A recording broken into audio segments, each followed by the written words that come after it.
ವಾಲ್ಮೀಕಿ ಅಭಿವೃದ್ಧಿ ನಿಗಮದ ಪರಿಶಿಷ್ಟ ಪಂಗಡದ ಹಣದ ದುರುಪಯೋಗದ ಆರೋಪ ಹೊತ್ತಿರುವ ಸಚಿವ ಬಿ ನಾಗೇಂದ್ರ ಅವರ ರಾಜೀನಾಮೆಗೆ ಆಗ್ರಹಿಸಿ ಹಾಗೂ ಅಭಿವೃದ್ಧಿ ಶೂನ್ಯ ಕಾಂಗ್ರೆಸ್ ಸರ್ಕಾರದ ವಿರುದ್ಧ ಭಾರತೀಯ ಜನತಾ ಪಾರ್ಟಿ ವತಿಯಿಂದ ತುಮಕೂರಿನಲ್ಲಿ ಬೃಹತ್ ಪ್ರತಿಭಟನೆ ನಡೆಸುತ್ತಿದ್ದಾರೆ. ತುಮಕೂರು ನಗರದ ಡಿಸಿ ಕಚೇರಿ ಎದುರು ನಡೆಸುತ್ತಿರುವ ಪ್ರತಿಭಟನೆಯ ನೇತೃತ್ವ ವಹಿಸಿ ಮಾತನಾಡಿದ ಬಿಜೆಪಿ ವಕ್ತಾರ ಜೈ ಜಗದೀಶ್ ಅವರು, ಸಿದ್ದರಾಮಯ್ಯ ಅವರ ಸರ್ಕಾರದಲ್ಲಿ ಸಚಿವರಾಗಿದ್ದ ಬಿ ನಾಗೇಂದ್ರ ಅವರು ಪರಿಶಿಷ್ಟ ಪಂಗಡದ ಜನರ ಕಲ್ಯಾಣಕ್ಕಾಗಿ ಮೀಸಲಿಟ್ಟ ಹಣ ದುರುಪಯೋಗವಾಗಿದೆ ಎಂಬ ಗಂಭೀರ ಆರೋಪವಿರುವ ಪ್ರಕರಣದಲ್ಲಿ ಸಂಬಂಧಪಟ್ಟ ಸಚಿವರನ್ನೇ ಮತ್ತೆ ಸಂಪುಟಕ್ಕೆ ಸೇರಿಸಿಕೊಂಡಿರುವುದು ಆ ಸಮುದಾಯಕ್ಕೆ ಮಾಡಿರುವ ಅನ್ಯಾಯ. ನಿಗಮದ ಹಣವನ್ನ ವಿವಿಧ ಬ್ಯಾಂಕ್ ಖಾತೆಗಳಿಗೆ ವರ್ಗಾಯಿಸಿ ತೆಲಂಗಾಣದಲ್ಲಿ ಚುನಾವಣೆಗೆ ಬಳಸಿಕೊಂಡು ಆ ಸಮುದಾಯಕ್ಕೆ ಅನ್ಯಾಯ ಮಾಡಿದ್ದಾರೆ. ನಾಗೇಂದ್ರ ಅವರಿಗೆ ಇನ್ನೂ ಕ್ಲೀನ್ ಚೀಟ್ ದೊರೆತಿಲ್ಲ. ಪ್ರಕರಣದ ತನಿಖೆ ಮುಂದುವರೆದಿರುವಾಗಲೇ ಅವರನ್ನ ಮತ್ತೆ ಸಚಿವರನ್ನಾಗಿ ಮಾಡುವ ಅಗತ್ಯವೇನಿತ್ತು ಎಂದು ಪ್ರಶ್ನಿಸಿದ್ದಾರೆ.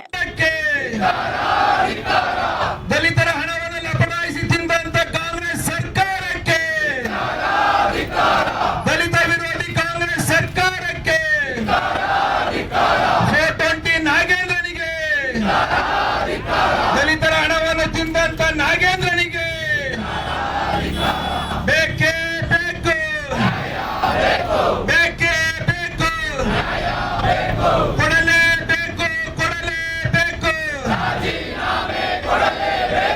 ಎಲ್ಲಿಯವರೆಗೂ ಹೋರಾಟ, ಬೇಕೇ ಬೇಕು.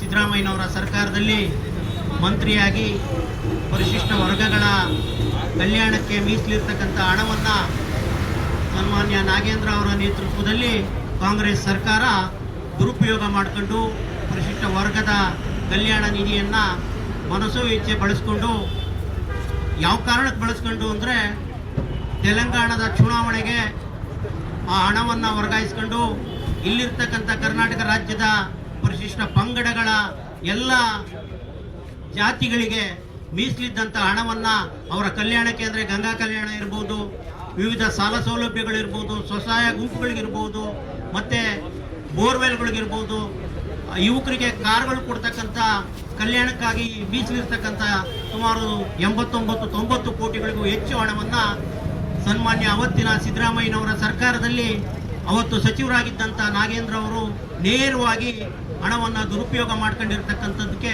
ಸ್ಪಷ್ಟ ಉದಾಹರಣೆ. ಅವತ್ತಿನ ಮುಖ್ಯಮಂತ್ರಿ ಆಗಿದ್ದಂಥ ಸಿದ್ದರಾಮಯ್ಯನವರೇ ಕೂಡ ಸದನದಲ್ಲಿ ಇಲ್ಲ, ದುರುಪಯೋಗ ಆಗಿರ್ತಕ್ಕಂಥದ್ದು 50 ಕೋಟಿ ಅಂತೇಳಿ ಅವರು ಸದನದಲ್ಲೇ ಕೂಡ ಹೇಳಿಕೆಯನ್ನು ಕೊಟ್ಟಿದ್ರು. ಇದಕ್ಕಿನ್ನ ಒಂದು ದೊಡ್ಡ ಒಂದು ಸಾಕ್ಷಿ ಬೇಕಾಗಿರಲಿಲ್ಲ. ಆದರೂ ಕೂಡ ಕಾನೂನಿನ ವ್ಯವಸ್ಥೆಯಲ್ಲಿ ಅವತ್ತು ಜೈಲಲ್ಲಿ ಇದ್ದಂಥ ನಾಗೇಂದ್ರ ಅವರು ಇವತ್ತು ಬೇಲ್ ಮೇಲೆ ಈಚೆ ಕಡೆ ಬಂದಿದ್ದಾರೆ. ಆರೋಪ ಮುಕ್ತ ಆಗಿಲ್ಲ, ಈಗಲೂ ಕೂಡ ಆರೋಪಿಯಾಗಿ ಇದ್ದಾರೆ.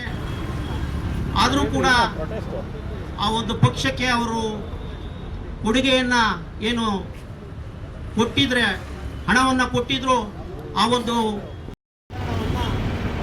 ವಾಲ್ಮೀಕಿ ಪರಿಶಿಷ್ಟ ಪಂಗಡ ನಿಗಮದ ಹಣವನ್ನು ದುರುಪಯೋಗ ಪಡಿಸ್ಕೊಂಡು ಅವ್ರ ಮೇಲೆ ಮೊಕದ್ದಮೆ ದಾಖಲೆಯಾದಂಥ ಸಂದರ್ಭದಲ್ಲಿ ಜೈಲಿಗೂ ಸಹ ಹೋಗಿ ಇನ್ನೂ ಆರೋಪ ಮುಕ್ತವಾಗಿದ್ದಂಥ ಒಂದು ಸಂದರ್ಭದಲ್ಲಿ ಅವರನ್ನು ಪುನಃ ಸಂಪುಟಕ್ಕೆ ಸೇರಿಸ್ಕೊಂಡಿರ್ತಕ್ಕಂಥ ಡಿ ಕೆ ಶಿವಕುಮಾರ್ ಅವರ ಕ್ರಮವನ್ನು ರಾಜೀನಾಮೆ ಕೊಟ್ಟು ಅವ್ರನ್ನ ಸಂಪುಟದಿಂದ ತೆಗೆಯೋವರೆಗೂ ಕೂಡ ಈ ಹೋರಾಟ ಮುಂದುವರಿಯುತ್ತೆ.